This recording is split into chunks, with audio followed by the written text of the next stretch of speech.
নমস্কার। আজকে আমাদের গোরা চাঁদ মেমোরিয়াল সেমিনার 2025 আজকে অর্গানাইজ করছে ডিপার্টমেন্ট অফ পলিটিক্যাল সায়েন্স বিদ্যা মন্দির।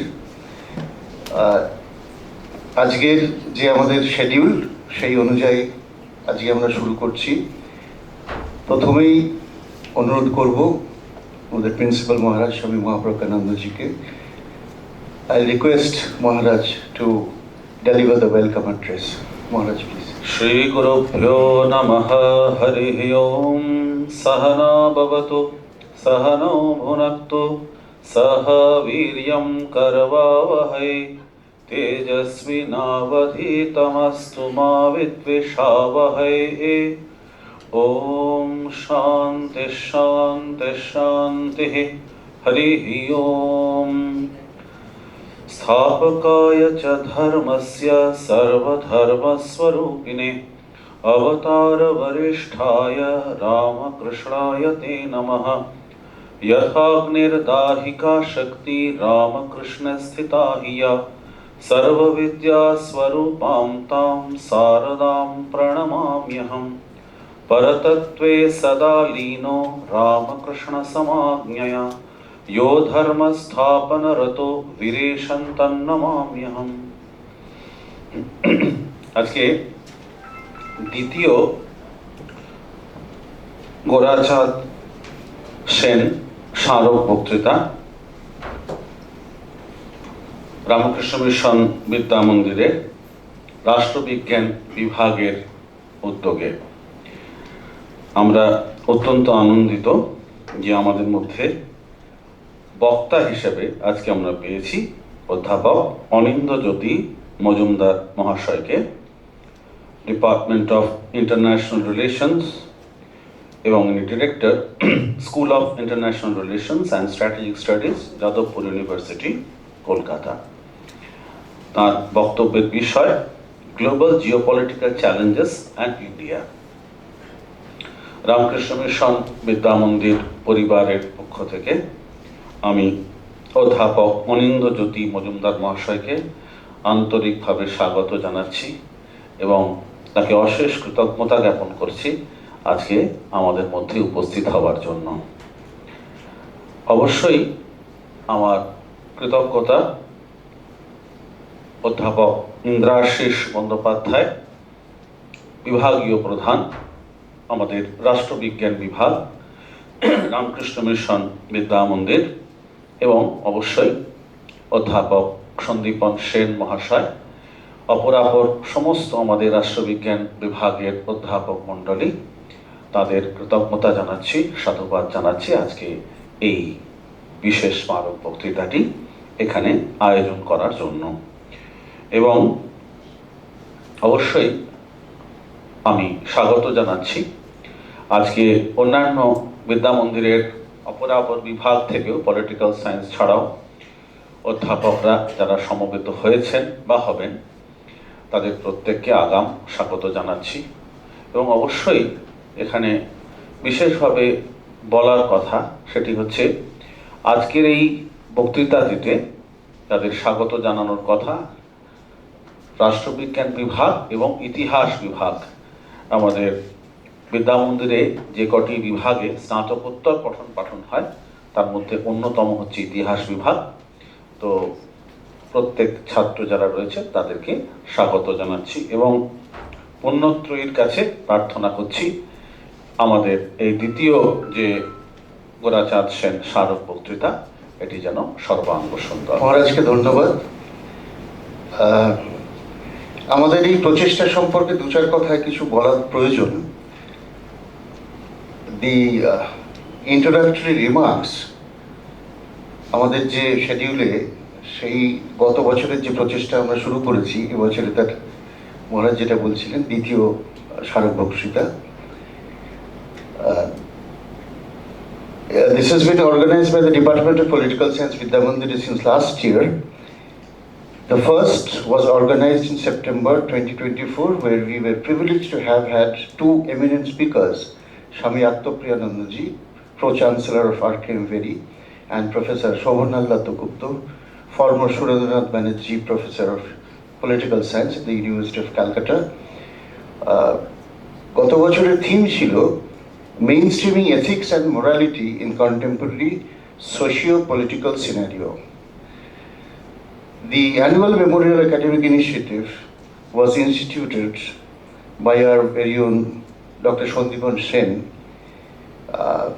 in the memory of his father, the late Sri Gora Sen. তার সম্পর্কে দু এক কথা বলতে হয় এবং সন্দীপন বাবুরই লেখা একটা ছোট্ট পিতৃস্মৃতি নামক লেখায় আমার পড়ে গতবারেও খুব অদ্ভুত লেগেছিল এবং আমার সেই কথাটাই সূত্র ধরে আমি দু চার কথা বলতে চাইছি যে ওনার এক অর্থে হি ওয়াজ a really ordinary man but who actually led a very extraordinary life. এটা ডক্টর সেন ব্যবহার করেছেন লেখাটায় যে তার সারা জীবন ধরেই তার যে প্রপেলিং ফ্যাক্টর সেটা যেন in the words of the bird, আমি চঞ্চল হে আমি সুদূরের পিয়াসী ও সুদূর ব্যাকুল সুদূর তুমি যে বাজাও ব্যাকুল বাঁশরি। এই যে সমস্ত সময় মানুষটার মধ্যে একটা রেস্টলেসনেস ছিল এবং তার ফলে এই মানুষটা চাকরি সূত্রে হোক কিংবা অন্যান্য যে কোনো কারণ খুঁজে বার করে দেশের এক প্রান্ত থেকে আরেক প্রান্ত কাজের সূত্রে কিংবা কাজের বাইরের সূত্রেও কিন্তু ট্রাভেল করেছেন। He was a avid traveller across Kashmir to Kanyakumari and Bombay to Guwahati. এখন উনি কিন্তু ঠিক ছাঁচে ফেলার মতো চরিত্র একেবারেই নন।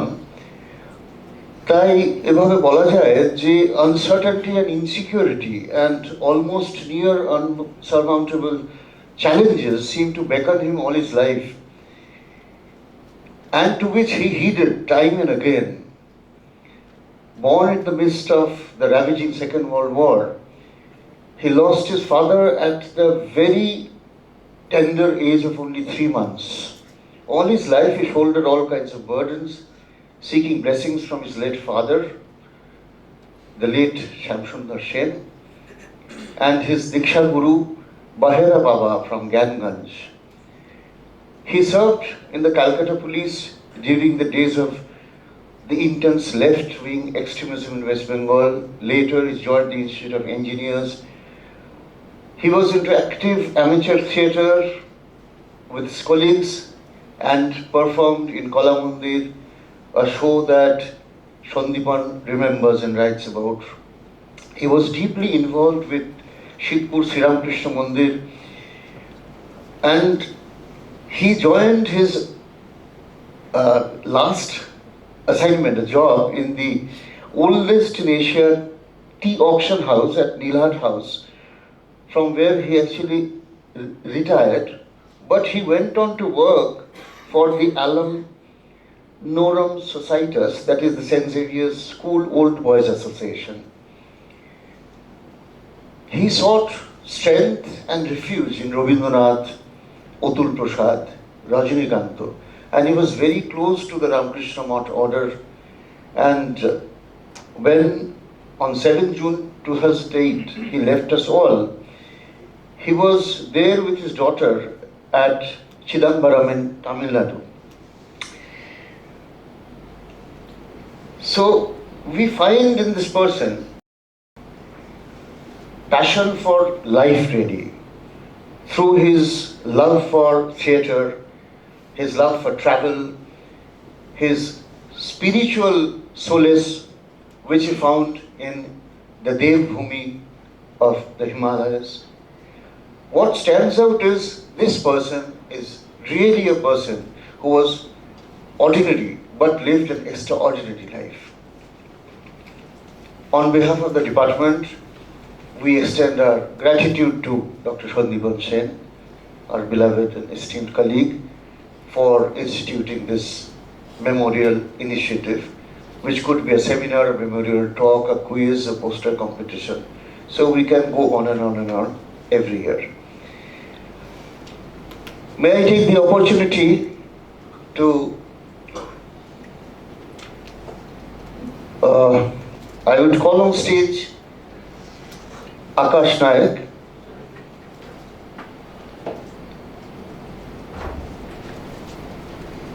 and Rana Gora as a token of our appreciation for Sir.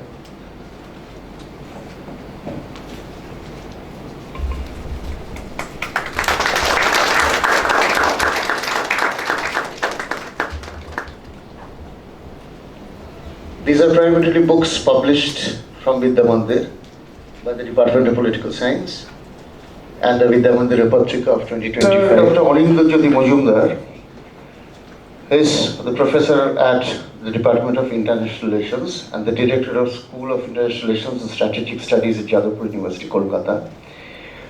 So we were talking to Sir about the contemporariness. Every now and then things are spinning out of control. As we were coming today, স্যারকে তাই বলছিলাম যে নেপালটা কিভাবে, তো উনি বলছিলেন যে হ্যাঁ ইনিশিয়ালি তো ছিল না, কিন্তু নেপাল নিয়েও আমাদের হয়তো কিছু আজকে তো আলোকপাত করতে হবে। স্যারের আজকে মূল বিষয়টি যেটি সেটি হচ্ছে global geopolitical challenges and India. Topic সম্পর্কে স্যার এর পরেই বলবেন এবং আমাদের যে থিম সেই থিম সম্পর্কে আমাদেরই বিভাগের অধ্যাপক ডক্টর আদিত্য প্রভু মজুমদার বলবেন। স্যারের সম্পর্কে আমি দু চার কথা এখানে বলি। Dr. Majumdar did his graduation from Presidency College, Kolkata, and earned his post-graduation and his PhD degrees from the School of International Studies, Jawaharlal Nehru University, New Delhi. He has been a research consultant with the Indian Council for Research on International Economic Relations, New Delhi. Is at present Professor of Strategic Studies in the Department of International Relations at Jadavpur University, Kolkata. Former Dean, Faculty of Arts, and present Director of the School of International Relations and Strategic Studies at Jadavpur University, Dr. Majumdar was also a visiting professor at the Richard Walker Institute of International and Area Studies of the University of South Carolina in the USA. He was there under the Fulbright Nehru Academic and Professional Excellence Fellowship Program. He has attended a number of national and international academic schedules at home and abroad and contributed research papers to journals and compendiums. He has authored and edited books on foreign policy, security issues, forced migration, and international relations. His latest book is on India's foreign policy, past patterns and present trends, published from Prentice Hall of India 2025. Sir's contributions have been so immense that you can just go to the website of Jadavpur University and you'll see the great expanse of his work, his interest, but primarily that has to do with international relations, the theoretical perspectives, and more so what we study as global politics since 1945. I would now request Dr. Aditya Prabha Majumdar to come on stage এবং এই theme সম্পর্কে doctor Majumdar. Good afternoon, everyone. The English writer and intellectual C.M. Joad famously opined that socialism is like a hat that has lost its shape because everyone wears it. On a similar note, if we look at the contemporary usage of the term geopolitics in diplomacy as well as in media parlance, we can say that the term geopolitics is used to refer to everything from cross-border tension to climate change to the race for developing semiconductors. So, a brief look at some classical definitions of geopolitics is necessary here. The term geopolitics is rooted in the idea of geographical determinism. Location, terrain, and spatial axis shape the distribution of power among states. Conflicts result from the pursuit of power among nation states. Mackinder, who spoke of an impregnable landmass, was one of the earliest exponents of geopolitics. His heartland theory, written in 1904, divided the world into spatial zones of power. Mackinder believed that the heartland was a vast expanse stretching from Eastern Europe through Central Europe, and the power that ruled this area commanded the world.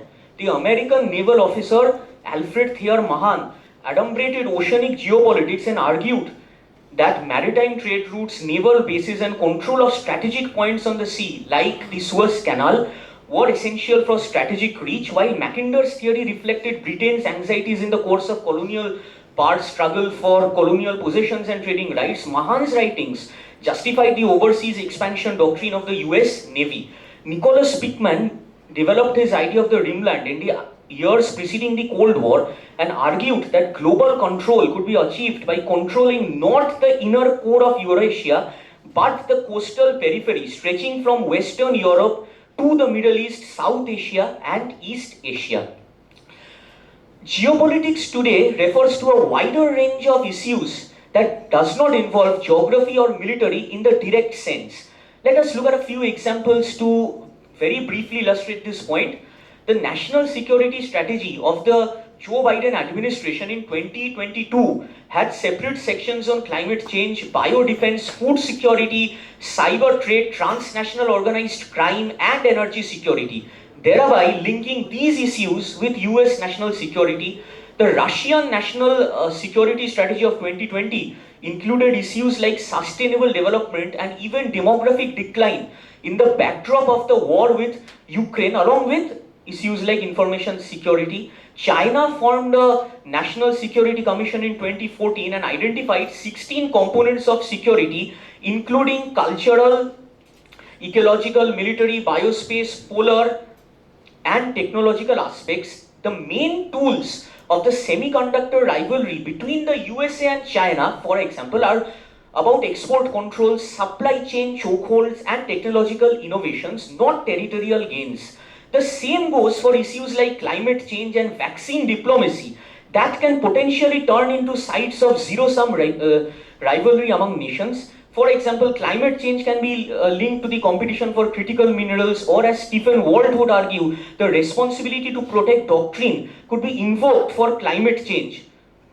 Likewise, AI competition operates through algorithms and regulatory standards that are strictly not about geography, but nations try to control rules and global norms. At this moment, I would just like to give you a definition of what an emerging technology is very briefly. An emerging technology is a groundbreaking innovation currently in development marked by rapid progress and the potential to cause significant disruption. Its full application and ultimate impact are still unfolding, creating both immense opportunity and uncertainty. This definition of what an emerging technology is was actually generated by DeepSeek AI by one of our students who's sitting here, Jurendra and Vishwajit Das. So, according to Fareed Zakaria, the era of US hegemony is ending and is being replaced by a new geopolitical world order defined by great power competition and increased nationalism. The new environment will mean at least a shift from the unique conditions that fueled global growth for the past 30 years since the end of the Cold War, and will introduce increasingly complex systematic challenges that require newer types of technology to solve and collaboration. This is true even where assertiveness for territorial gains is visible. For example, Russia's assertive aggression in Ukraine, Israel in the Gaza Strip, or China in the South and East China Seas. As for India, the founding document of the National Security Council in 1999 spoke of the need to include non-military issues like food, energy, health, water, etc. in India's security framework.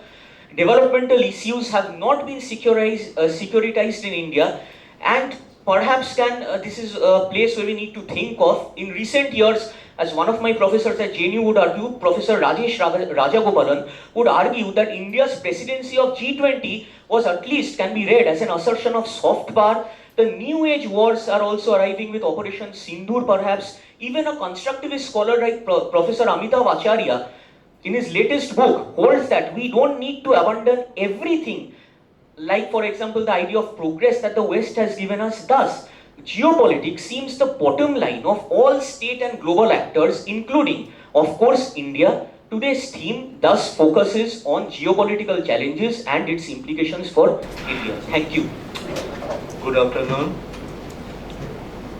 And at the outset, I would pay my respect to Shorgio Gora Sen, in whose memory this lecture has been organized. Also, my respect to Shamiji, and I'm thankful to the Department of Political Science here in Ramakrishna Mission Vidya Mandira for having me here, giving me this opportunity to say a few words to you or share my views on international politics with you.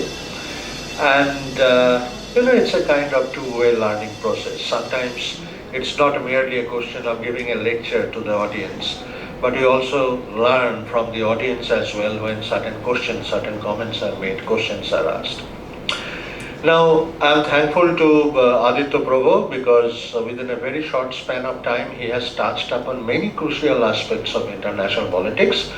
Regrettably, I will not touch upon all those aspects because these are, the kind of canvas, he has presented. It's huge. So basically what I would do, I would start with certain assumptions, that is certain basic ideas that we talk about in international politics. I'm not really, very sure about, the kind of knowledge base you have. So I will start with certain very basic elements, and if you think that is essentially, for the babies, please bear with me. So basically, you are all aware right now that this is a period of great turmoil. Great turmoil not because of Trump or his unique unorthodox style or unreasonable kind of policies, but there are other turmoils in our neighborhood as well. If you think of Dhaka, if you think of, that is Bangladesh and Nepal, and what is happening around us, obviously we can think of certain geopolitical strategic aspects underlying these kinds of developments, but I will come to that later.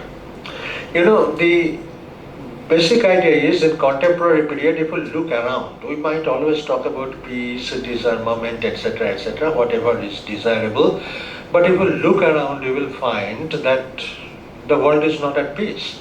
It's not merely a Russo-Ukraine war. You think about, if you have this world map before you, you would find Armenia, Azerbaijan, though they have, kind of made peace very recently, recommending each, for Trump's Nobel Prize. But nevertheless, the idea is that, there are many countries. You think of Israel, Hamas, Houthis, Lebanon, Syria, all the Middle Eastern region. If you look into, the Latin America, US is developing a kind of serious problem with Venezuela. And, think of Asia, number of countries are in trouble. And of course in Europe you have Russo-Ukraine war, and this war can expand. I don't think the war would come to an end very soon. But there are possibilities that this war can expand if Europe continues its own policy. Now let me make another point here, that till very recently, say foreign policy and international politics were very much confined to the experts. Alright, not everybody was interested in foreign policy till social media emerged. And when you have the social media, all kinds of YouTube channels and the memes and reels, those were absent earlier because international politics was a serious subject, but now it has become a kind of source of entertainment.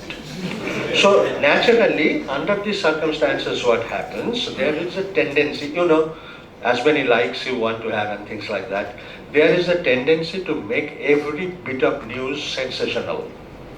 Alright? So always you would find that the world is at the brink of destruction. Something is happening, today, or every word that is irrelevant, people talking irresponsible things, these things are highlighted.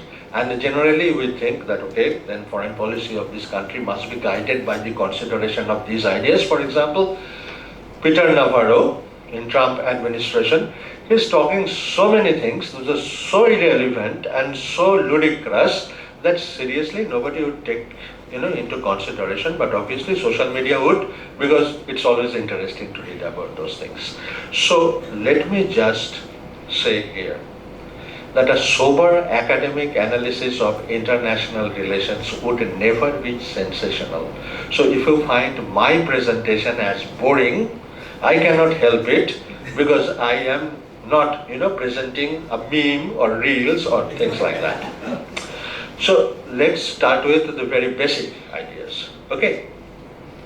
There are two types of people. In all kinds of international relations, theories, whatever you have, you would always find two types of people.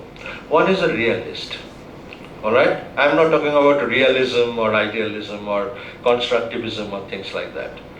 Very simply, the realists see the world as it appears before them. So the world is pretty bad. If you look around, the world is pretty bad. There are wars, and all the realists, right from Hobbes and all, Machiavelli, etc., they never believed in the goodness of human nature. All right? People are generally bad. And so if they are generally bad, then whatever kind of actions they would have would be generally bad. And naturally, therefore, these people would say, realists therefore would say, that compel them to follow certain rules. And how you compel them to follow certain rules? By establishing some kind of power hierarchy. All right.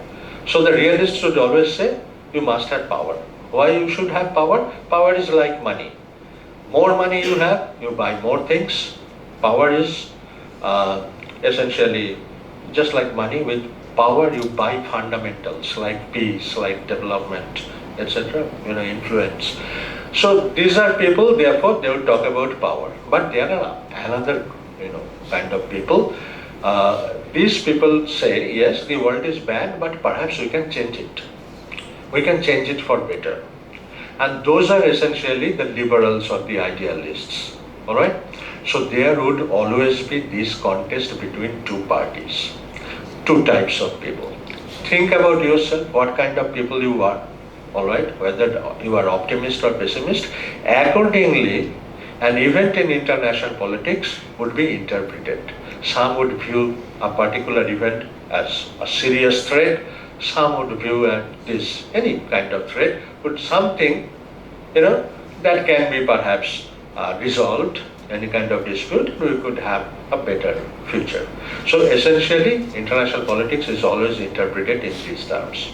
Okay, so whatever we talk about in terms of world order, you can always have certain plus points, certain minus points, and normally, therefore, I say that it becomes a kind of sobering analysis.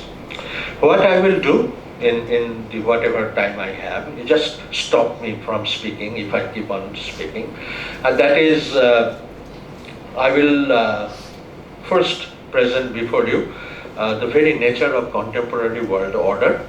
Then I will locate India in the power hierarchy, and then I try to understand the patterns of relations with three other great powers, and in fact from there I would like to draw the challenges, geopolitical challenges to India. All right. Now, before I go into it, let me just say that when Aditya Prabhu, Professor Majumdar was talking about these various definitions of geopolitics, let me just say, and this will go against all conventional ideas, all right? And if you want to know more, there is a book published by Routledge, Peace and Conflict in South Asia, where I have a chapter on geopolitics. In that particular chapter, the basic idea of geopolitics is geopolitics are never neutral writings. All right? Geopolitics, when you talk about international politics, that is neutral. In geopolitics, you have geo. All right? And this geo is never settled. Geo is open to interpretation. In different ways, you can interpret geo, and geopolitics therefore is half reality, half imagination. That you present a narrative before the other parties. This might be right, this might be wrong, but a narrative has its own appeal. Okay? So if you have any kind of problem with this idea of geopolitics, you ask me later, because I want to get into the main theme essentially. যেটা আমি বলছিলাম যে actually বিশ্ব ব্যবস্থার ধরনটা কি, যেটা সময়ের সাথে সাথে পরিবর্তন হয়েছে। It is not static. Alright, when India became independent in 1947, there was a bipolar world order because Cold War just started after 1945, and India's independence coincided with the start of Cold War, 1947. And at that particular point of time, as you know, there was this communist bloc and the capitalist bloc, the Soviet Union, United States.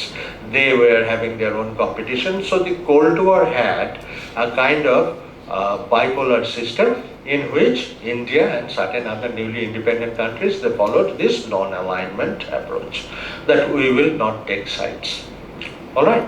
And as a result of that, remember at that particular point of time, what were the priorities?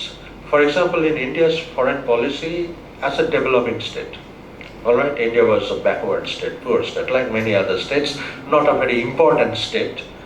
We consider ourselves very important, that is fine, but at that particular point of time, India was not an important state in international politics. So India was actually, as it happened, was at the forefront of the third world movement, championing the third world causes. And essentially, India stood against, say, imperialism, then neo-colonialism, racism, apartheid in South Africa, etc., etc. Anything that is good and fair, all right, in international politics. And it was against the hegemony and dominance by the big powers, big power interference in any other countries. It was campaigning for disarmament. It was campaigning for egalitarian economic order. You know about North-South dialogue, equal opportunities, and a great faith in United Nations. All right?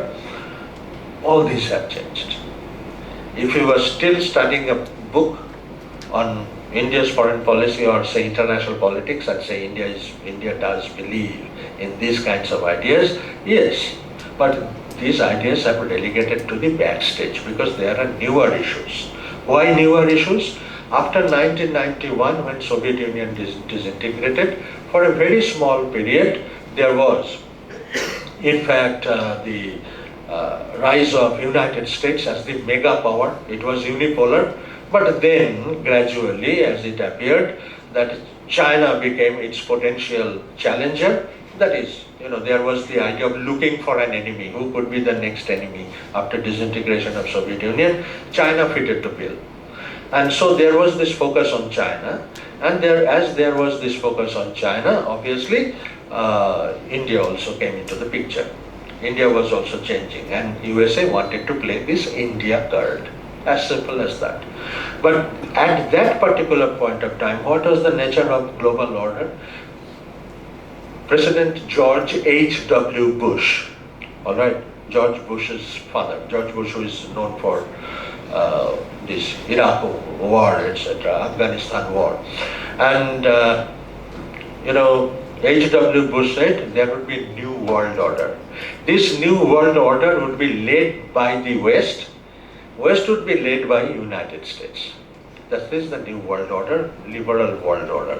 Naturally, you have all kind of literature, probably very famous theses that came at that point of time. First was the end of history. Francis Fukuyama, 1992. Fukuyama was saying, history has come to an end. There is no contest between political ideologies anymore. There is only one political ideology, that is liberal democracy. And who represents liberal democracy? The West. All right? And then what could be the challenges in this kind of a system? Samuel Huntington in 1993 came up with Clash of Civilizations. That from now on, that there would be this kind of contest, this kind of contrast, not among countries, but amongst civilizations. He pointed out two civilizations. One is Islam, another is Cynic. Cynic means Chinese.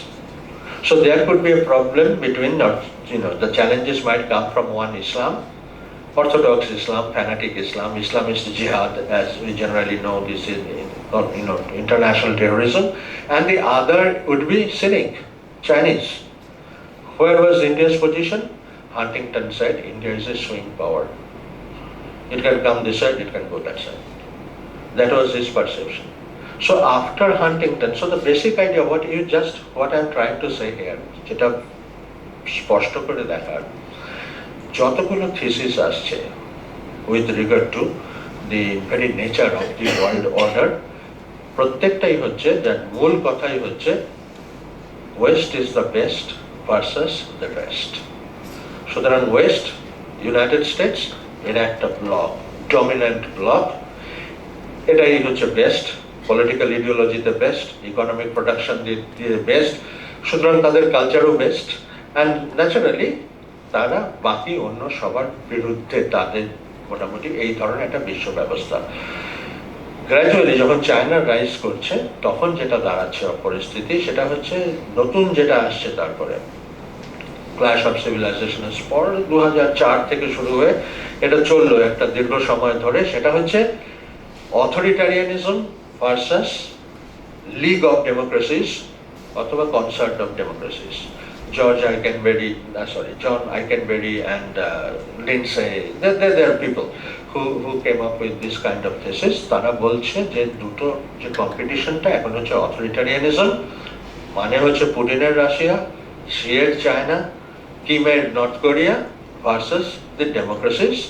এই democracies, league of democracies যখন বলা হলো, তখন it is not between West and the non West, কারণ India এক্ষেত্রে as a democracy must B A part of the concert of democracies. সুতরাং এই বিশ্ব ব্যবস্থায় ইন্ডিয়ার পজিশনটা আস্তে আস্তে পাল্টে যাচ্ছে, that India is being accommodated into the system.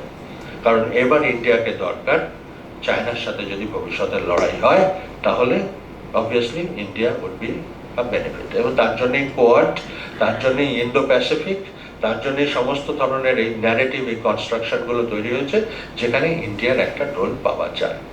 Alright, so in contemporary world the basic idea was, সেটা এটাই predominant idea of world order, যে এই ওয়ার্ল্ড অর্ডারে, এই বিশ্ব ব্যবস্থায় there is a contest between authoritarianism and the league of democracies.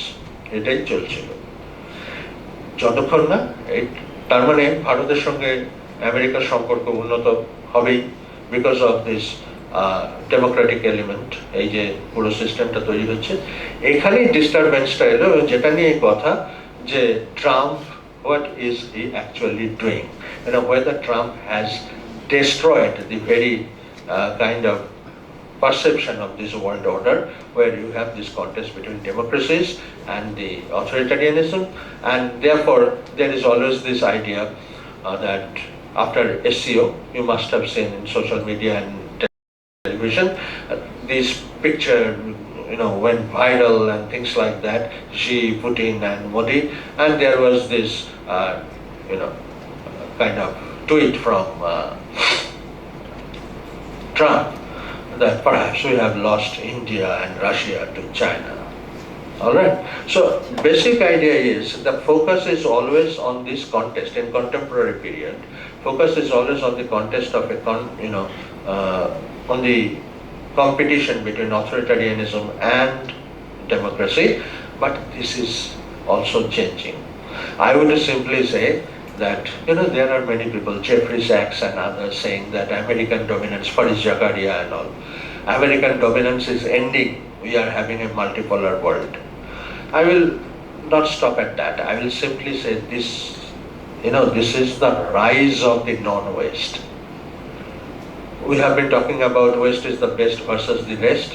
Here is the, kind of, say, example of rise of the non-West. Not necessarily these countries would be very close to one another, but this is rise of the non-West, or you can say rise of the global South. Trump is not the reason. Trump can be a catalyst to that. But this was to happen, that, how these countries would come together and would present a kind of alternative to the Western dominance. Okay, it's not because of Trump. This will, even if tomorrow Trump says very good things these days, all kinds of friendship and all, that is what Trump is saying right now. But remember, we are still having that 50% tariff on us. So let him first take out this 50% tariff and then talk about friendship. So that's a different issue anyway. So where we can locate India in this kind of world order, okay? Remember, the kind of world order we are talking about is the rise of the non-West. All right, it itself will create some kind of problems, some kind of challenges in the international system. But nevertheless, let me just talk about a few things with regard to the location of India in this power hierarchy. Essentially, the question is India a major power? When we talk about India's location in the power hierarchy. So to understand this, we need to apply certain conventional measures. Who are the great powers, or who were the great powers of it? Powers that had military power, powers that had economic power. All right, as simple as that. And under various regimes, they had a strong leadership, and they had some kind of technological advantages. Those are the great powers. And if we apply those parameters, then India belongs to the top 4 countries of the world. Now, if you say US, China, Russia, India, in that order, that is, India is, if you apply these economic muscles, India is now 4th in terms of nominal GDP, all right, the size of our economy. India is 3rd in terms of purchasing power parity.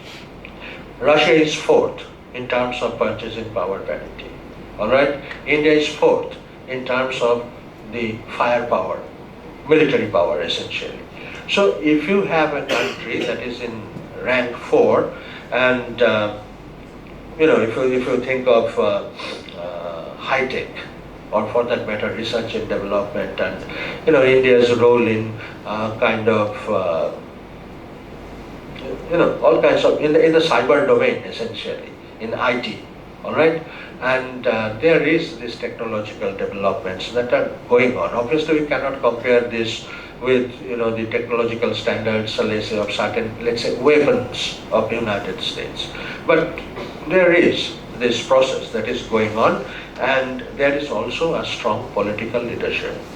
Now, this might be controversial. Some may like Prime Minister Modi, some people may not like Prime Minister Modi, but the essential idea is generally there is this conception, the 4 horsemen. In Bible, you have this reference of 4 horsemen who brought death, famine, etc., etc. So there is a criticism against the 4 horsemen. And these 4 horsemen are, you can naturally understand, these are Trump, Xi, Putin, and Modi. And these 4 horsemen are generally regarded as essentially 4 horsemen, that is, people who bring new kind of changes. 4 horsemen of global authoritarianism. That means, we can talk about democracy and things like that, but all these 4 persons, in fact, power is focused on a single person here, even in Indian democratic system. All right, whether it is good, bad, democracy, fascism, etc., I am not getting into this kind of debate. But the basic idea is power is concentrated. Power is focused on an individual. In all these countries, and there is this idea, therefore, that collective power and influence of these 4 persons will actually determine the nature of the world order. All right. So basically, if we think that where India is, India, I would rather say, is almost a major power.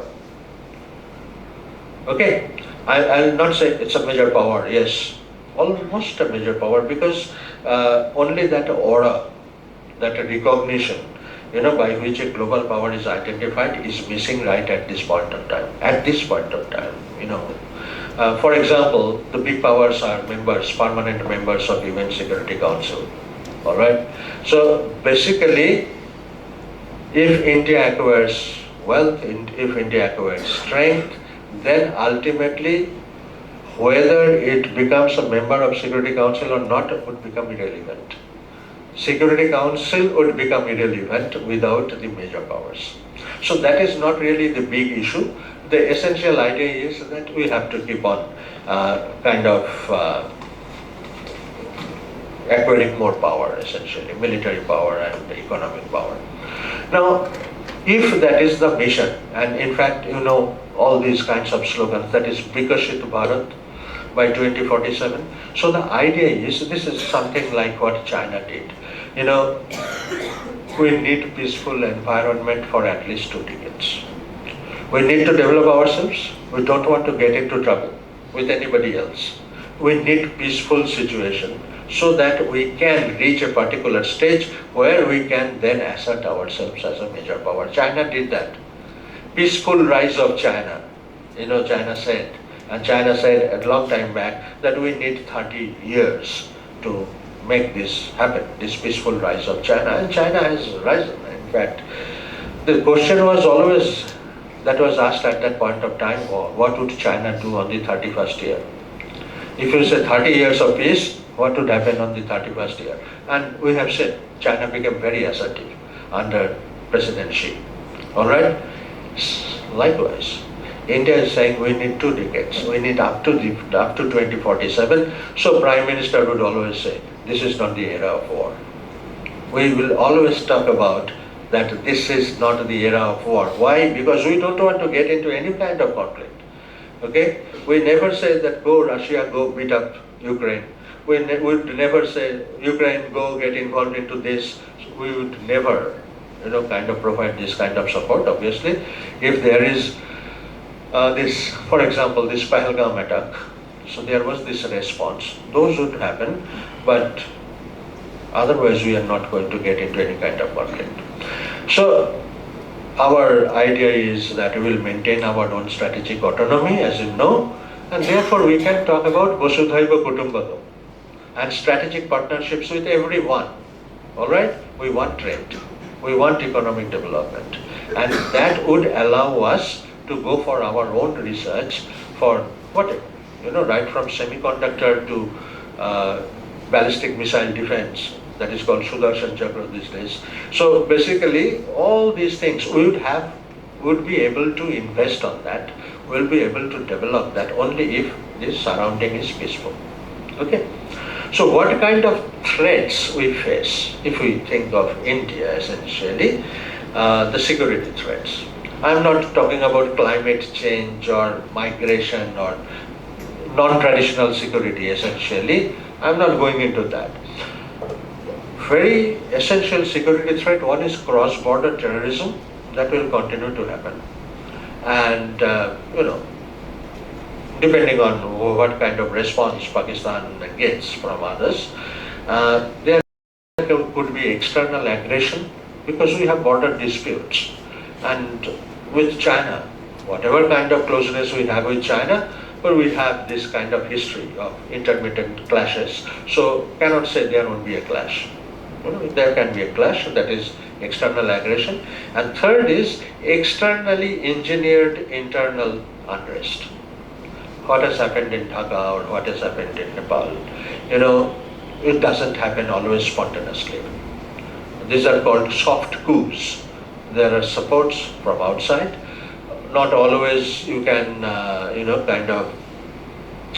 pinpoint who has done this, but nevertheless you can always suspect that there would be people, there would be states that would try to destabilize other states. And big powers, they generally do that. So the idea is that there is that kind of a possibility and India has to be careful about that. And there is category 2 of geopolitical challenges, that is possibility of disruptions on the path of peaceful rise. The thing that I was referring to, যেটা বলছিলাম যে 2047 যদি বিকশিত ভারত করতে হয়, it's not as a slogan, just as a mission, all right? Not slogan of a particular party. It's a kind of mission for India. Even in that sense, we are trying to develop ourselves. আমরা যদি চারদিকটা peaceful চাই, on this path, there would be challenges. Because states would not be very happy, the established states. They would not be very happy if they find another challenger on the scene. You do not like, another person getting the benefits or the privileges that you get at this point of time. Share করতে কেউ চায় না। So India's rise, যেরকম China's rise is a challenge to United States, India's rise would be a challenge to various other states, and main geopolitical challenges would come from this. Okay. So কি ধরনের geopolitical challenges আমরা হতে পারে, আমরা দু তিনটে জিনিস যদি আলোচনা করি তাহলে আমরা বুঝবো। For example, since India is one of the big four powers right now, so India's relations with three others big powers will actually determine the very nature of this world order.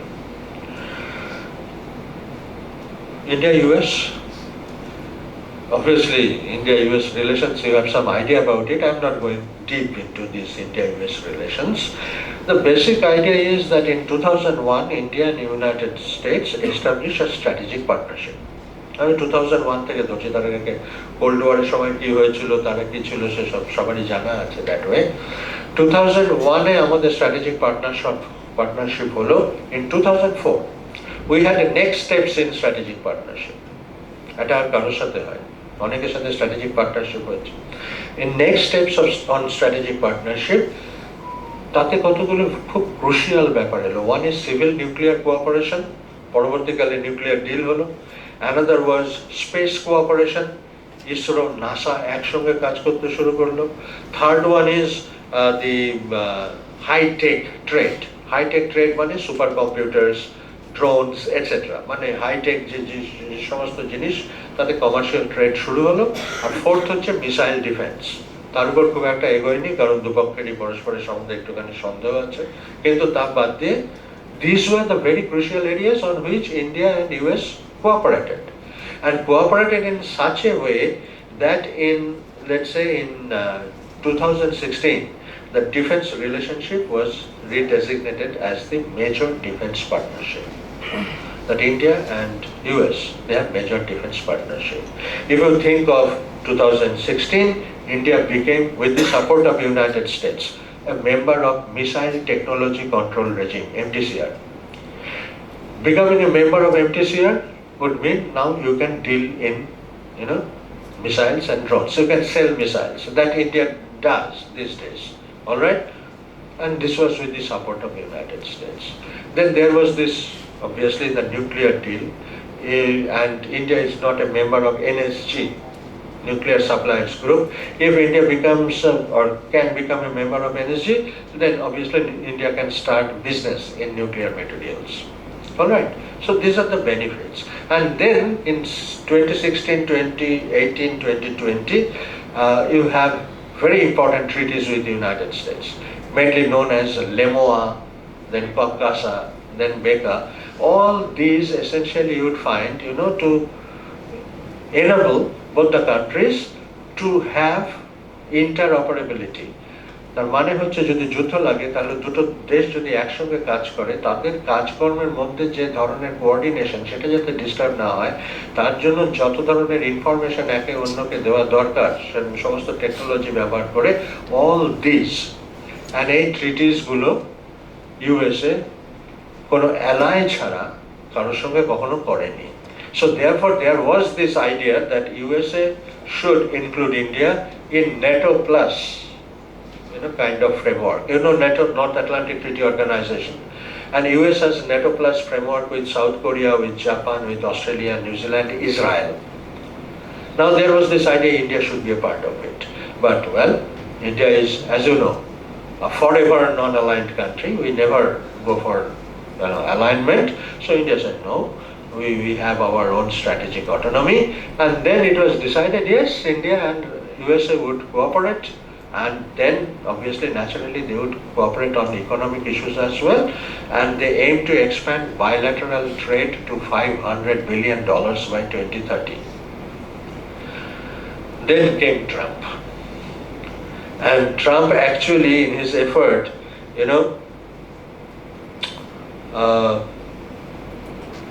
here the idea was that American interest in maintaining supremacy of the West through a global chain of alliances And in fact, as has been pointed out, to take away from China certain advantages, because the supply chains, China is a big manufacturing hub, the supply chains are controlled by China, so take those things away from China. That was the general idea. But very, one might say regrettably, and one might say very inexplicably, that US has changed its policy. All right? Why has it changed its policy? So I'll come that later. But before that, let me say a little bit about India-Russia. If you think of India-Russia relations, during the Cold War period, Russia was a good friend. We do not have common language. You would rather see a kind of Hollywood film and not a Russian film. All right? And in fact, if you think about the soft power, kind of elements, US is more important for us. The kind of dress we wear, rather than Russian dress, Russian language, Russian customs. But what is Russia's power on us? Russia's power on us is the collective memory that Russia is a good friend. Russia is reliable, US is not. That is the general perception that we have grown, and moreover, from the practical side, that Russia has provided us with many advantages at different points of time. We buy discounted oil from Russia, and almost 65% of our weapons are of Russian origin. So we have a kind of dependency relationship with Russia.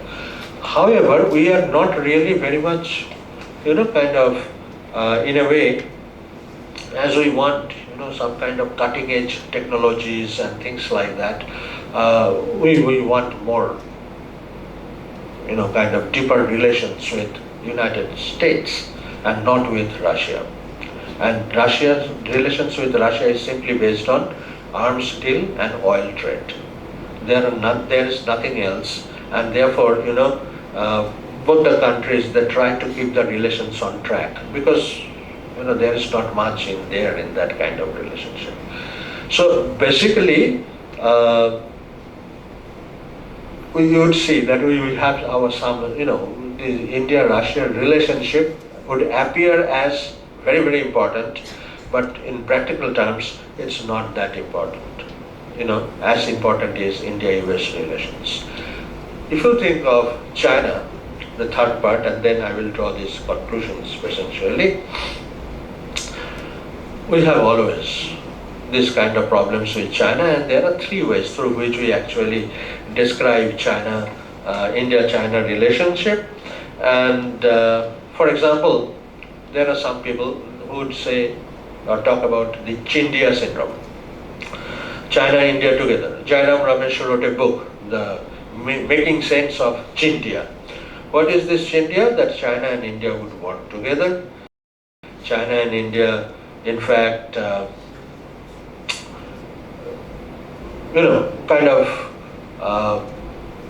they would provide some, one is service hub, another is manufacturing hub, and accordingly, if they cooperate, they can give the West a run for their money. And as a result of that, these two countries, because both understand that they draw all their advantages from the existing system. If you challenge the existing system, then you will draw these kind of advantages. So both the countries, they felt that, or generally that is the idea, the Chindia syndrome, that they should work together despite their rivalries. On the other hand, you can interpret it from this idea of rival kind of interests of these two parties, in the sense that there would be eventually a clash between China and India. We have many irritants. There's a list of irritants essentially. If you think of South Tibet, all right, China claims Arunachal Pradesh as South Tibet. This Mao's five-finger policy. Tibet being the palm, and you have this Nepal, that is Arunachal Pradesh, Ladakh, Sikkim, Bhutan, etc. to be liberated. All right, and then we have a notional line of actual control, which is notional. There is no line actually. So we do not recognize that line, China doesn't recognize that line. So whosoever in control of a particular territory, obviously that is the line of actual control. In that kind of situation, we have, and China does many things, a dam on Brahmaputra river, or for that matter, all kinds of opposition to India's membership of NSG, etc. We have all kinds of this Belt and Road Initiative. You know about the string of pearls idea, developing islands encircling India. Obviously, I have a different kind of view on that. That is because that's a story that India used very effectively to develop its own naval power by showing China as a threat, but that's a different story. The basic idea is we have many irritants. How can we resolve these problems? So another way of viewing it is using a new word, একটা নতুন শব্দ ব্যবহার করে India China রিলেশনসটাকে ব্যাখ্যা করার চেষ্টা হয়, সেটা হচ্ছে ফ্রেনিমি, half friend, half enemy. So how do you behave with a frenemy? Sometimes a friend, sometimes an enemy. So if you think, say in 2017, all right, there was this, if you remember, Doklam Plateau mobilization of forces. Both the parties were almost, they were going to fight. They didn't fight. In 2018, therefore, there was what is called the Wuhan spirit. In Wuhan, Modi and Xi met, and now there was kind of very nice relations between the two countries. In 2019, there was Chennai Connect. She came to Mahabalipuram near Chennai, and there was this kind of Chennai Connect. Many connections with China, two old civilizations, etc., etc. 2020, during COVID, Galwan clash. So you would find with China we have this kind of relations, and this is nothing new. And therefore, if in SCO we have these close relations, if it appears that we have these close relations, don't rely on that. These are all tactical, kind of ways just to give Trump a message. Okay, India can be, with this particular group, and there would always be some kind of optics, as it is called, that you show something to the world for signaling a particular kind of message. Remember, India-China relations started improving after Kazan BRICS summit, even before Trump was elected. So it is not, this optics is obviously was necessary for Trump, but it is not that the tariff actually pushed India to China, because Xi Jinping said, I think you would remember his famous quote, that dragon and elephant should dance together. All right? So when Xi Jinping said that, it was not, in fact, not at that particular point of time, these tariffs were imposed. So basically, you see, we have this kind of relationships. You can never rely on a particular relationship. That you cannot say, okay, China or Russia or US, because when you are rising, all right, this is the basic assumption. Don't question that particular aspect. Oh, India is not rising. India has all kinds of problems. Yes, no major power is a perfect state. All right, don't think in terms of a perfect state. Everything would be perfect, legal system, political system, economic system would be perfect within the territory. This won't happen. There would always be problems. No state is perfect, but perfection doesn't mean that, even if you're not perfect, you can be a major power. Do you think America is perfect? You have Black Lives Matter, the movements that go on there. There is homelessness, huge, all right? But of course, you'd say America is the topmost power in the world, likewise. So basically, as India would be one such power, this rise of India would mean that there would be this kind of problem in future as well, but because not many big powers would be happy with India's rise, whosoever it is. I will not say US or for that matter China, the geopolitical challenges would actually emanate from this Indian attempt to rise and others' attempt to reign in India. So you will hear human rights problems in India, you will hear extrajudicial killings, extraterritorial killings, all right? You know the story of Canada, Niger and all, or for that matter somebody getting arrested by USA for trying to kill US citizens. These are all trying to bring down, kind of India. Now the question is, why, Trump would do this? As you know, there are these penalties, plus visa restrictions, plus Trump's appeal to not employ Indians, and things like that. And all these Trump's, laggards, they are talking many things like that. Is USA changing policy? That is the problem to ask. Because if we think of BRICS, essentially, BRICS is, as you know, the combination. That is the rise of the non-West. China, Russia, India, Brazil, South Africa, and BRIC Plus. They have their own banks. That banks can be used as alternatives to IMF, all right, or World Bank. If you go for loan to IMF and World Bank, they will say, okay, how liberal is your country? What is the record of human rights protection in your country? Things like that. If you go to this new development bank or BRICS, they will not ask any kind of questions. You need money, you borrow money. So states would like to come to these countries. And therefore you have 13 dialogue partners of BRICS, many of which would become actual members in coming years. So you have BRIC Plus. So there is this kind of combination coming up. And therefore Trump says anybody who is with BRICS, and BRICS, one very important point with BRICS is they use local currency. And Trump feels, that means a de-dollarization. That is, dollar will lose its importance. So Trump says 100% tariff on anybody who, gets into this kind of activities. But the problem is, in fact, why Trump is doing this, some people would say personal reason. India didn't, recommend Trump's name for Nobel Peace Prize.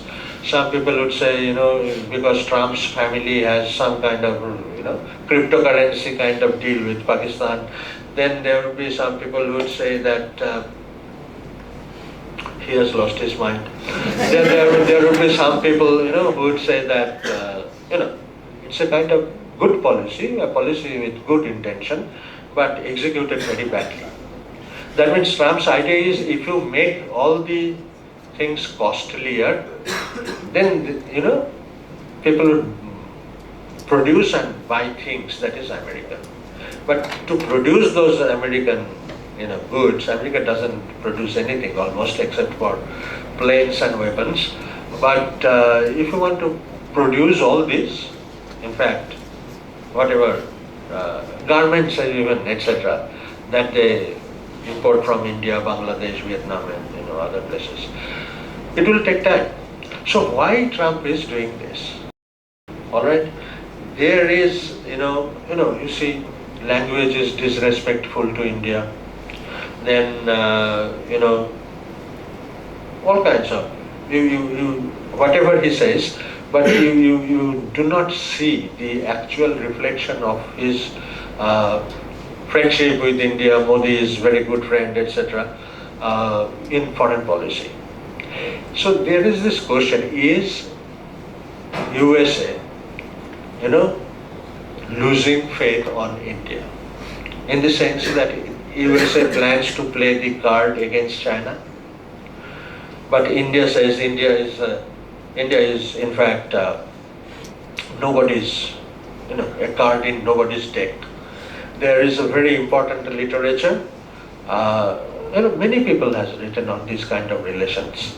Philip Kosa actually wrote one interesting piece in which he said, look, on Mondays, Wednesdays and Fridays, India is having military exercise with the United States. India is, taking part in all kinds of conferences, things like that with the developed countries, with the West.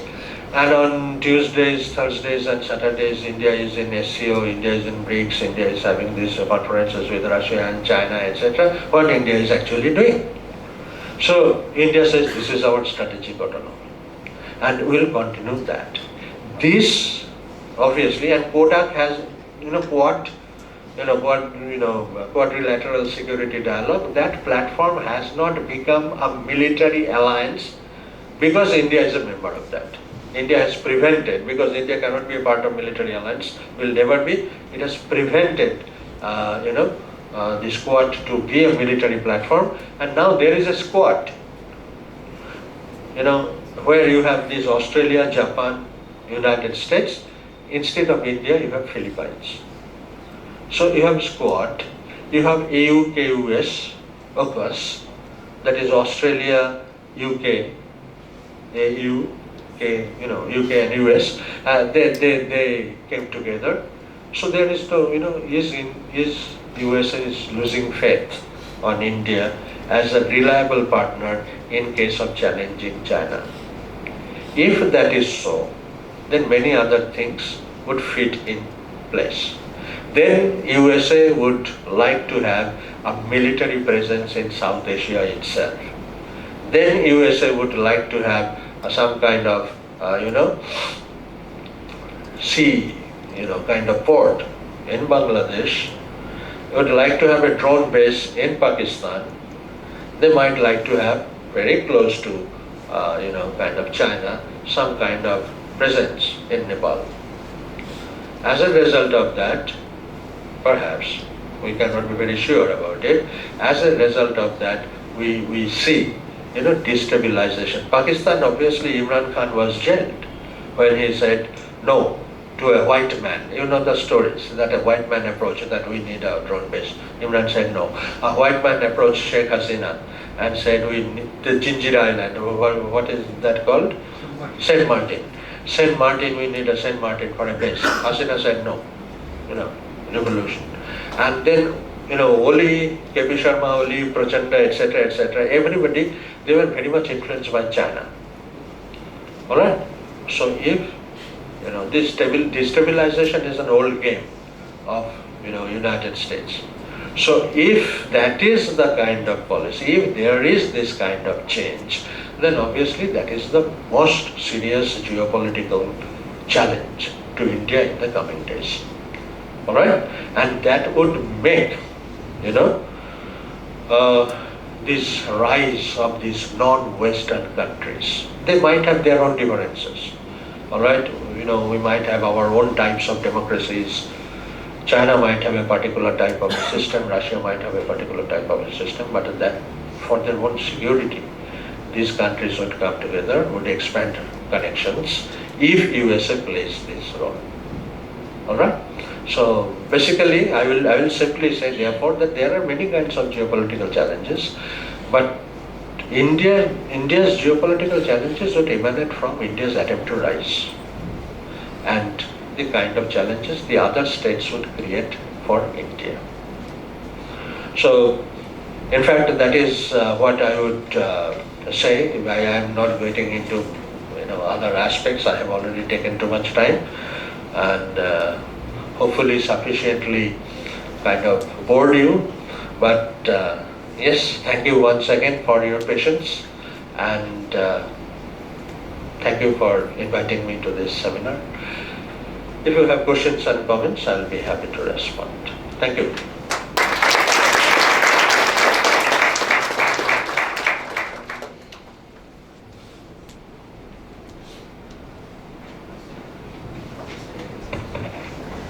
Thank you so much.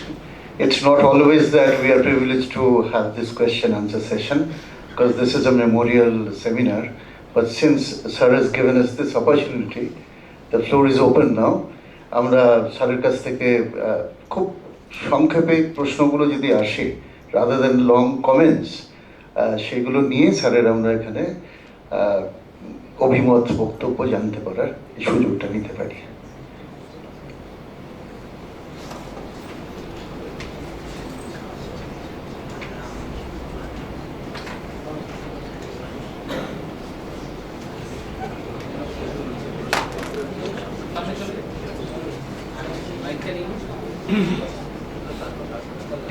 Hello. Sir, you said that the mainly after 90. So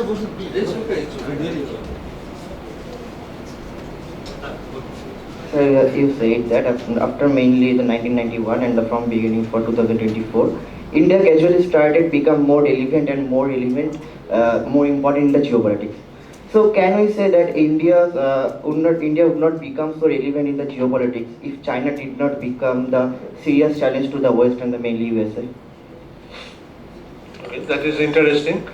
That is obviously China's rise took place before India's kind of emergence. So rising China story had some kind of an emerging India story. All right, and naturally in the international politics, the country that becomes important in terms of military power or economic power, that becomes relevant in terms of world politics.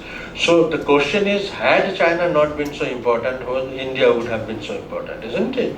The idea is if India acquires arms, India acquires money, India becomes kind of powerful, irrespective of China, the focus would be on India. So India would always be relevant. All right. So the basic question is, whether X is relevant because Y is relevant. It's not like that. If X is powerful, X will definitely be relevant without Y. That is the answer to this question. Okay. Gora? There is a possibility that after 2030s, that India also going to become a major political power in the international politics. So there is any possibility that the West and the others major political countries like Russia, China, and USA can play the Pakistan's like cards for the India, because India is growing like a challenge for them. That is international politics. Is there any possibilities? Absolutely. Why should India be accepted by others as a kind of what we say peers, similar kind of, Just let me say this. In 1971, USA befriended China. For what? To bring down Soviet Union. That was achieved. So, if to befriend India, to bring down China, if that is achieved, it will befriend somebody else to bring down India. Alright? So the basic idea is, we try to see that whether we can bring down US. That is the politics of other countries.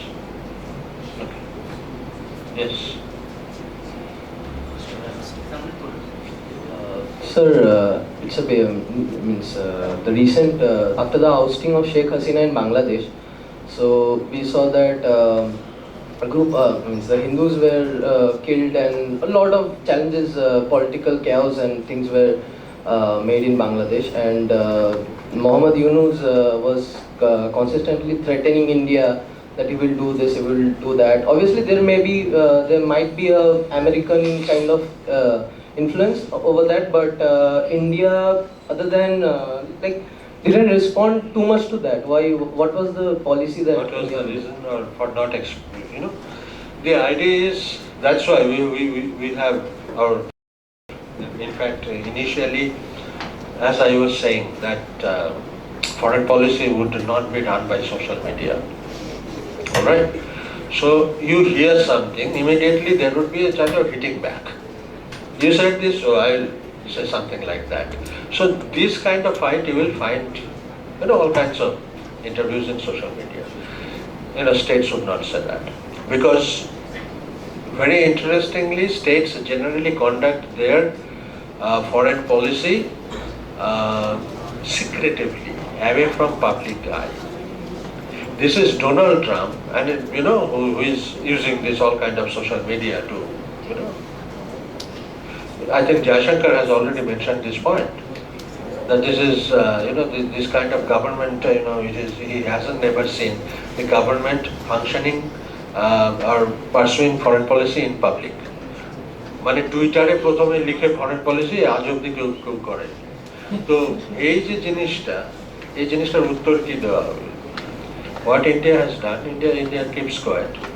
India কথা বলার কিছু নেই। আমাদের যেগুলো করার আমরা করি। কাজে 4 দিনে কলকাতা দখল করে নেব, আমরা কি বলবো? আমরা 4 ঘন্টায় ঢাকা দখল করে নেব। What do we say? Because today the very concept of war has changed. We will not send our soldiers. এখন যেটা যুদ্ধটা যেভাবে হয়, those are based on missiles and drones. যে 4 দিন 4 ঘন্টা ছেড়ে দাও। Yes.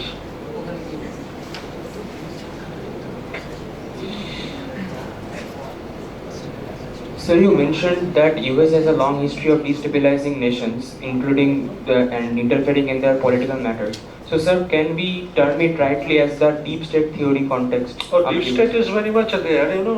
It is referred to as deep state. This CIA, this Pentagon, all this, as they work together, that is called the deep state. All right. Generally, it is not said like this. The Trump administration has done this. Obviously, Trump administration would be knowing this, but generally, it is said it is the work of the intelligence agencies. They actually do this. Mainly CIA. They do these things, and to bribe people, to kind of train people. These things are done by intelligence agencies. So these are the works of the deep state. Yes.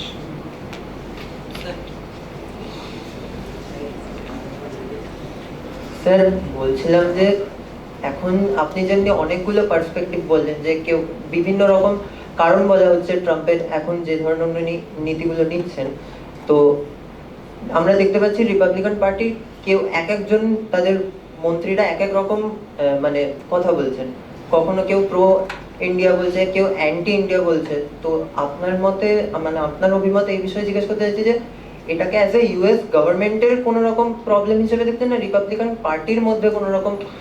পার্টির মধ্যে বিভিন্ন নেতা নেতৃত্ব থাকবে, তাদের বিভিন্ন অভিমত থাকে, সব পার্টিতেই থাকে, সেটা তো কথাটা নয়। আমরা যখন ইন্ডিয়া হিসেবে ইউএস কে দেখছি, তখন আমরা দেখবো ইউএস অ্যাকচুয়ালি করছে কি বলছে দিয়ে তো আমাদের কিছু এসে যায় না।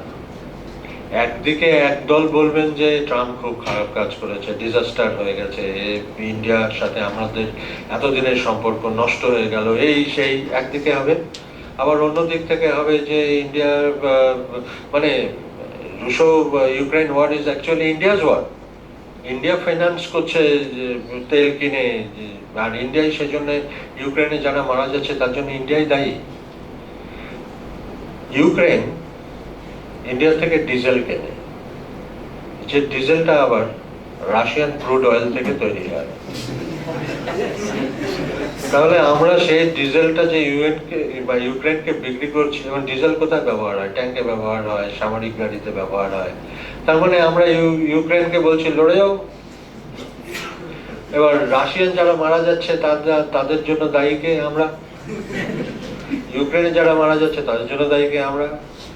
এইসব কথার কোনো অর্থ নেই, এবং সেই জন্য আমরা এই কথাগুলোকে যে খুব সিম্পল ওয়েতে বলা হয়, মানে আমরা বলি যে দিস উই রিজেক্ট দিস, আর আমাদের কোনো বক্তব্য নেই বিষয়ে। না, আমি মেন বলতে চাইছিলাম যে আমরা দেখে থাকি অপোজিশন থেকে এই ধরনের অ্যালিগেশনস আসে বা কিছু, আমরা যেটা দেখছি যে ওদের পার্টির মধ্যেই যেটা হচ্ছে যে প্রেসিডেন্ট একবার এক এক রকম কথা বলছে, মানে আবার তারই একজন মন্ত্রী অন্যরকম কথা বলছে।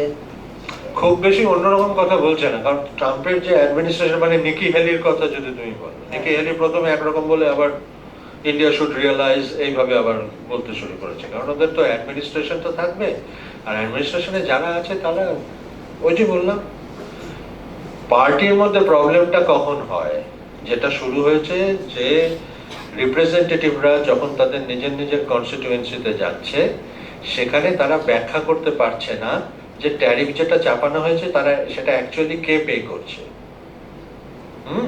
তার কারণ ট্যারিফ মানে চাপানোর পর জিনিসটার দাম বেড়ে যাচ্ছে, জিনিসটার তো দাম বেশি দাম দিয়ে আমেরিকানরাই কিনছে। এবার সেই জন্য ওদের একটা ক্যাম্পেইনের মতো হয়, মানে ধরো কেউ একজন নেতা গিয়ে কোনো বক্তব্য রাখছে, সেখান থেকে সবাই মিলে একসঙ্গে বলতে শুরু করে who pays the tariff, who pays the tariff, এরকম আছে। তো তার মানেটা হচ্ছে যে তারা তো আর নিজের মানে ইলেকটোরেটকে ফেস করতে পারছে না, শুনুন তারা বলছে এটা ঠিক হচ্ছে না, ট্রাম্প শুড চেঞ্জ, কিন্তু সেটা তো একটা পার্টির পলিসি হবে, পার্টির মধ্যে প্রবলেম তো চিরকালই আছে, তাকে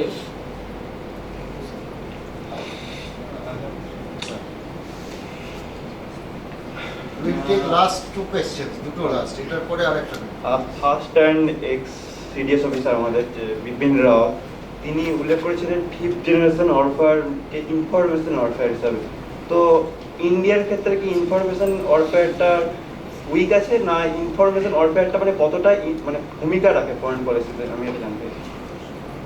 ইনফরমেশন ওয়ারফেয়ার একটা জিনিস, আর ইনফরমেশন মানে ইন্টেলিজেন্স, গুপ্ত তথ্য, সেটা ফরেন পলিসিতে অত্যন্ত।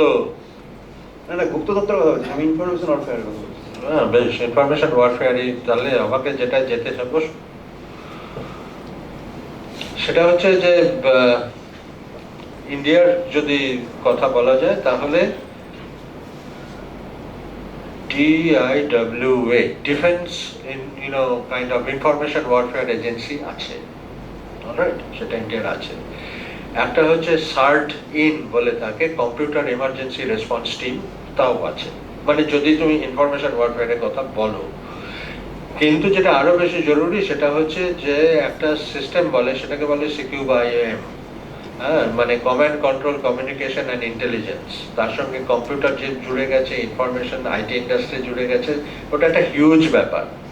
কাজে সেটাকে ক্রমাগত শক্তিশালী করে তোলাটা হচ্ছে যে কোনো দেশের কাজ, এটা একটা এন্ডলেস প্রসেস। ইন্ডিয়াটা উইক কিনা সেটা বলতে পারবো না আমি, ইন্ডিয়াটা উইক কিনা, কিন্তু যেটা ব্যাপার হচ্ছে যে অল টাইম, সমস্ত সময় হ্যাকাররা চেষ্টা করে যাচ্ছে পেনিট্রেট করার। ঠিক, নিউ ইয়র্ক টাইমসের একটা রিপোর্ট অনুসারে 2020 সালে কোনো একটা সময় মুম্বাইতে একটা বিশাল লোডশেডিং হয়েছিল, পাওয়ার কাট। তো সেটা চাইনিজ হ্যাকারদের কাজ ছিল বলে বলা হয়। এবার ইন্ডিয়ান গভর্নমেন্ট সেটা অবশ্যই স্বীকার করেনি, রিজেক্ট করে দিয়েছে। কিন্তু ইন্ডিয়ান গভর্নমেন্টও চেষ্টা চলে সবসময়, কারণ এই যে সাইবার ওয়ারের একটা দিক আছে, সেটা হচ্ছে যে অপরপক্ষের ডিনায়াল অফ সার্ভিসেস। আমাদের সমস্ত সিস্টেমটা তো কম্পিউটার বেসড, ফিনান্স এটসেট্রা, যা কিছু, ব্যাংক ট্যাঙ্ক সমস্ত কিছু। কারণ কাল যদি হঠাৎ দেখা যায় UPI চলছে না, ব্যাংক চলছে না, রেলওয়ে রিজার্ভেশন বন্ধ, সমস্ত কিছু বন্ধ, কান্ট্রিটা কোলাপস করে যাবে, যুদ্ধ করতে হবে না। তো সেই যে ইস্যুসগুলোর জন্য, তার জন্য নেসেসারি ফায়ারওয়ালস, নেসেসারি প্রোগ্রামস, নানান ধরনের প্রোগ্রাম, সেগুলো সব আছে।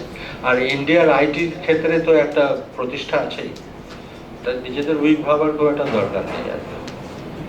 ইটস ডেভেলপিং, হয়ে চলেছে। Last question. না ওখানে আরেক দুজন, ও একটা আরেকজন তোর আগে হাসি। Sir, we can see that since independence towards present time, India's approach transformed from non-alignment to multi-alignment.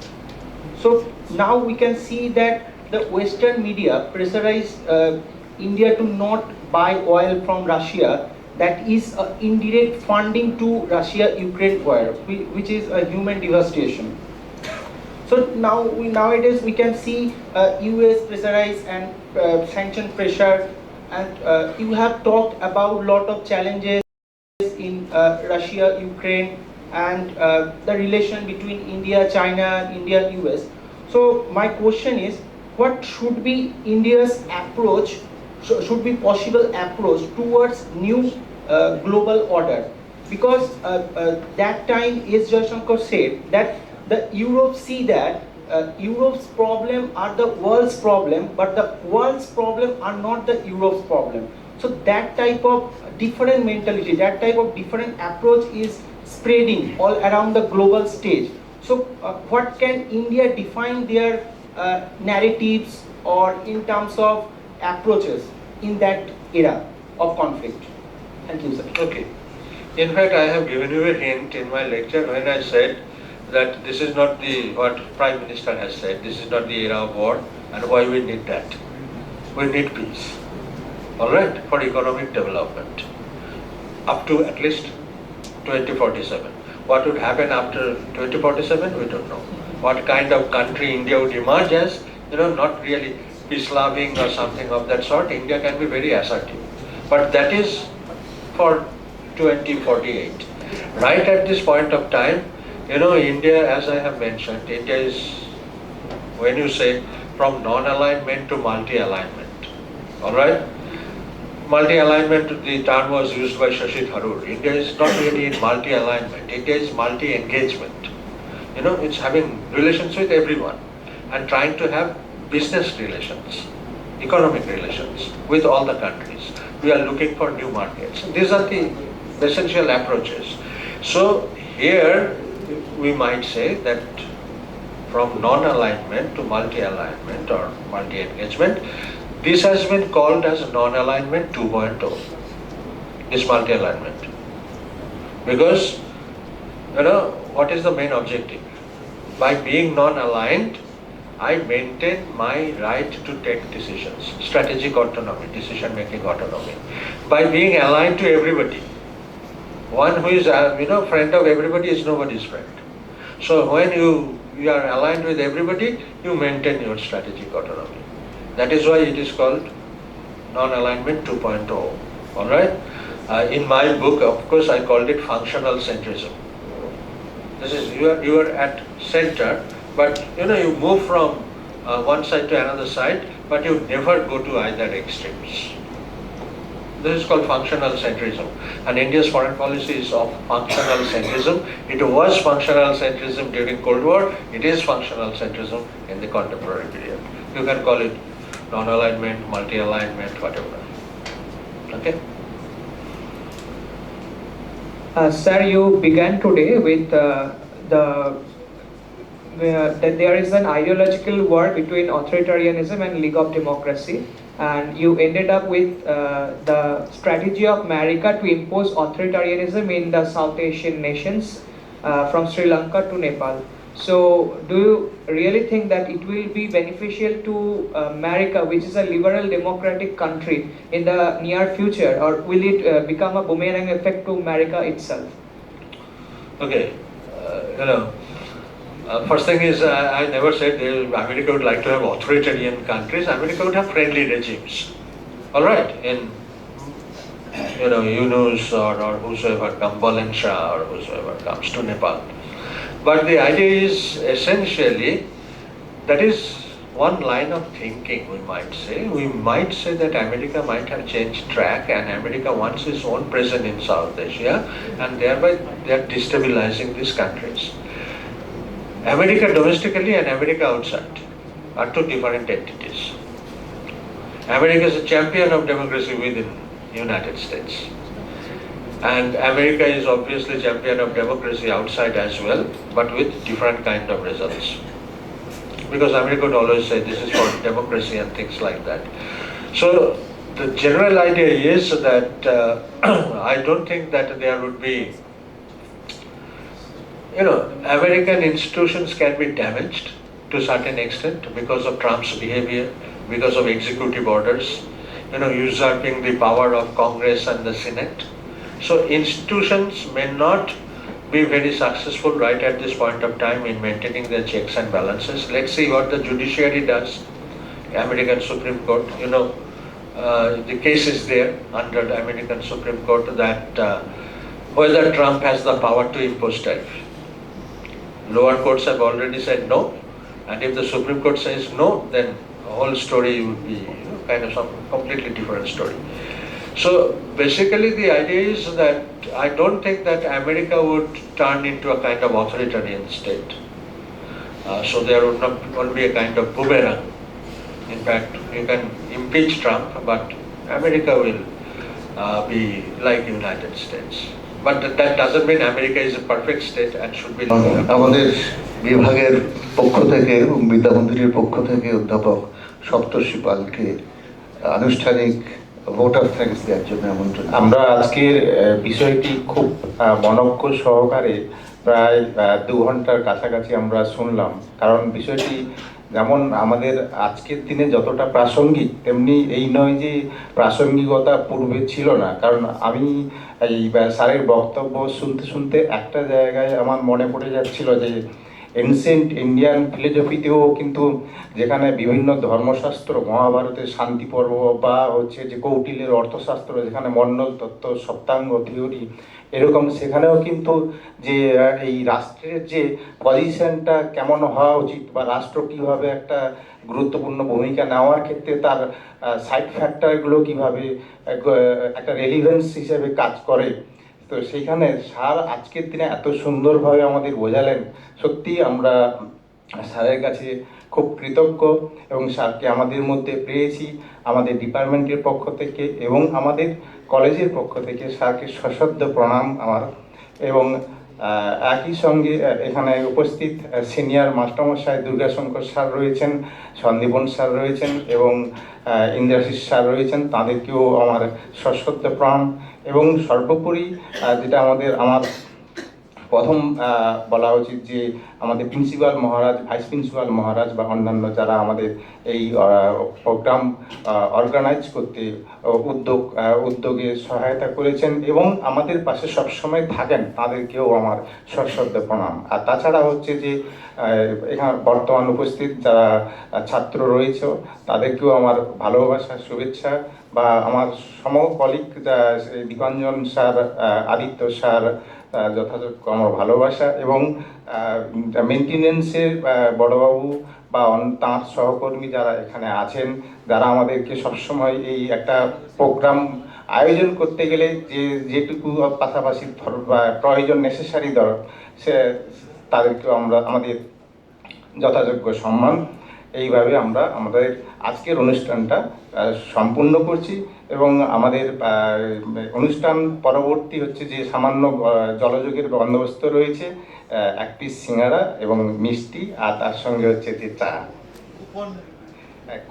কুপনটা দিতে হবে, দিলেই পাওয়া যাবে। হ্যাঁ।